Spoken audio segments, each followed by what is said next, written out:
What's up guys? Welcome to Condo and Townhouse Manila. For today's video, another house tour na naman ang inyong masasaksiyan. Nandito nga pala tayo sa may Teachers Village West, Diliman, Quezon City. At ito nga pala ang 3-story townhouse unit na ating papasukin.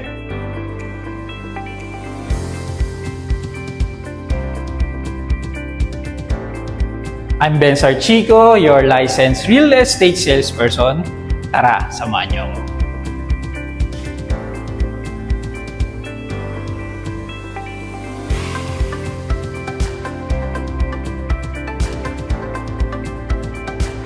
Pagpasok po natin, ito nga pala ang inyong 4-car garage. Very spacious po siya. Kasyang-kasya kahit yung 4 na SUV pa dito, 4 na car. And may mga lights na rin po tayo sa ating ceiling. Bago tayo pumasok sa ating main door, dito banda ay mayroon pang mga cabinets, lagayan ng mga tools, tsinelas, sapatos, at iba pang mga gamit na gusto nyo pong ilagay dito. And meron tayong isang bedroom dito. Pwedeng driver's room or staff quarters. Then ito yung kanilang toilet and bath.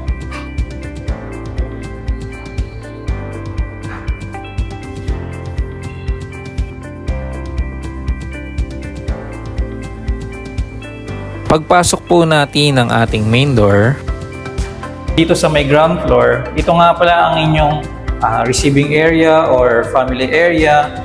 Pwede kayong mag-set up dito ng inyong sofa, tables, and chairs. And maganda rito sa property na to, meron tayong pocket garden. Pwede kayong magtanim dito, yung mga mahilig mag-plantito-plantita, or kaya gawin yung dirty kitchen or kung ano pang mga choice nyo pwedeng gawin dyan sa lugar na yan or sa area na yan. And of course, yung ating toilet and bath dito sa ground floor.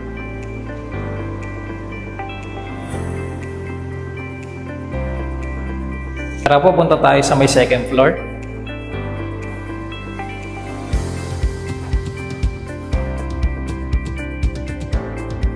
Pag-akyat natin dito sa may second floor, bago tayo pumunta sa living room area at dining area, meron pa tayo ditong isang sliding door na merong open area pa. So, kung meron kayong mga alagang mga pet, so pwede kayo dito maglagay, mag-set up. So, covered naman siya. So, hindi naman to maulanan. Pwede kayong maglagay pa dito ng mga pwedeng laundry area. Ito nga pala ang inyong living room area. So dito possible ang inyong entertainment wall. Dito ang inyong sofa. And meron tayong isang powder room dito sa may second floor. And meron tayong balcony dito sa may area na to. So meron kang access or tanong mo yung sa back area ng inyong property. So kung mapapansin nyo, no, meron pang ginagawa dyan sa ating neighborhood. May space naman, so hindi ka naman talaga totally matatakpan yung bahay mo, yung likod na part ng area. Tara, punta tayo sa kitchen. Dito naman po ang inyong dining area.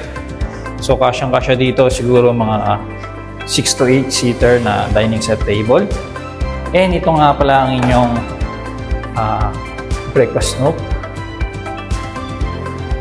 Maybe quartz na po siya. Ito inyong countertop. May mga cabinet na rin po tayo. Sa taas at sa baba, napakarami. And ang maganda rito, marami tayong sink. Meron tayong sink dito, isa. Meron pa dito. Kung doon naghuhugas ng gulay, dito naghuhugas ng mga karne.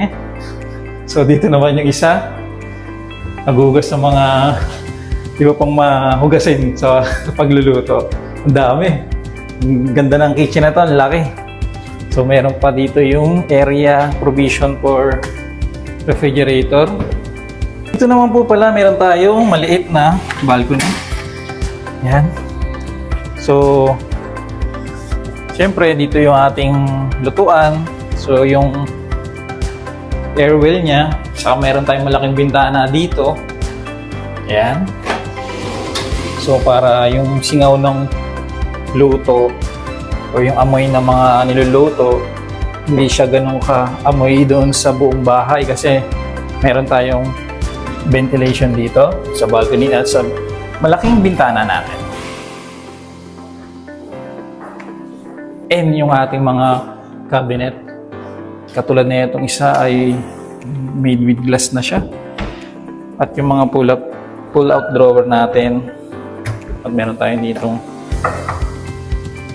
shelves, lagayan pa ng mga gamit nyo or yung mga ingredients. Tapos na tayo sa dining area, living room area dito sa second floor, tara sa third floor. Third floor.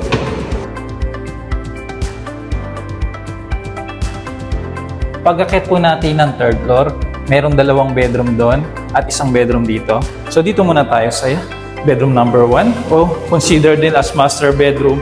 As you can see, very spacious po siya. Kasyang-kasya dito yung king size bed.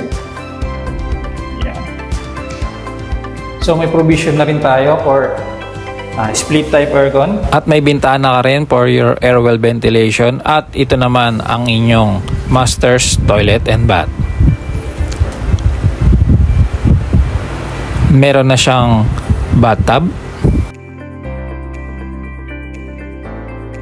2 sink. So, isa kay Mister, isa kay Boss Madam. At yung mga cabinet natin. At yung ating shower enclosure. May wall niche na. Ayan, kompleto na. At hindi pa dito natatapos ang bathroom na to. Grabe. Ngayon lang ako nakakita nito. Meron pang paakyat. At kung ano to, tara, tignan natin. So guys, ito nga pala ang inyong walk-in closet. So sa mga mahilig dyan na mag-outfit check at maraming mga damit, mga bag at sapatos. Ayan, marami kayong lagayan. Yun o. Dami niyan. So, dito na kayo magpapa-makeup, mag-get ready with me. At dito yung inyong lagayan ng vanity mirror.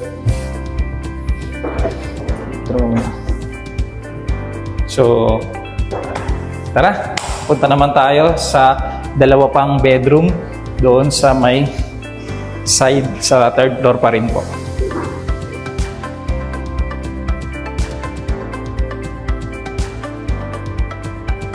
Bago tayo pumunta sa may 2 bedroom, meron pa tayo ditong mga cabinet. So may extrang lagayan ka pa dyan. At ito nga pala ang access nyo sa may attic space area. So meron siya dito. So i-close lang yan kapag di naman ginagamit. So malaki pa yon. Pakita ko sa inyo yung attic space.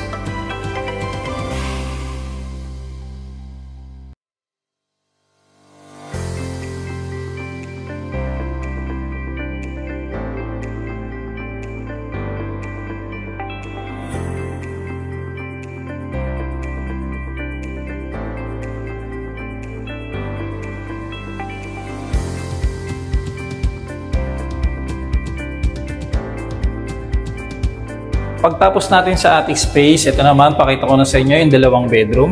So dito muna tayo sa second bedroom or yung bedroom natin, bedroom number 2 natin. Ayun no, very spacious po siya talaga. Malaki talaga yung mga rooms dito. And of course, meron tayong sariling toilet and bath.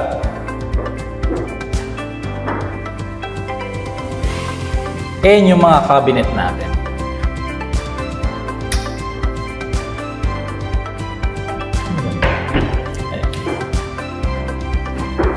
So mayroon na rin siyang bintana.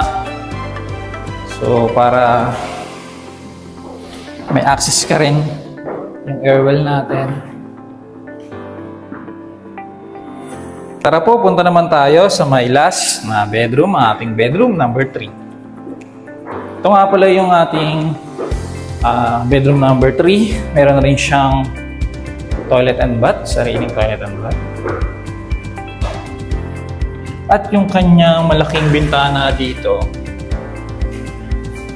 natanaw mo yung street view and yung ating built-in wardrobe or yung built-in closet.